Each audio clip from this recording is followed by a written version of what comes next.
Hi, I'm Brittany with WTI, and it's important for us to know that our dogs are going to be safe while they're riding in the car with us. So that's why I really appreciate this Bwogue dog seatbelt. Now, different from other seatbelts, there are a lot out there for your pets. Some of them are very complicated.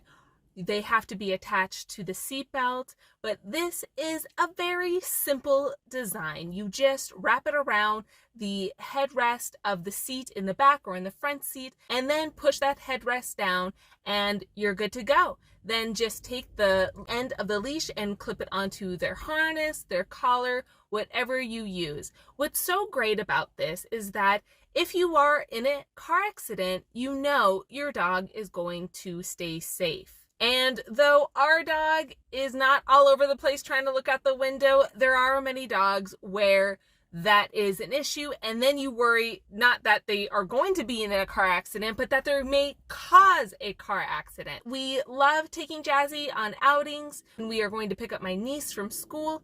It's a nice thing. She misses her girls. So when my niece gets in the car, she can snuggle up to her and give her kisses. And then we don't have to worry about her safety or the safety of everyone else in the car. I think this is an absolute must-have for anyone that's going to be traveling in a car with their dog or really any pet for that matter. And that's my point of view.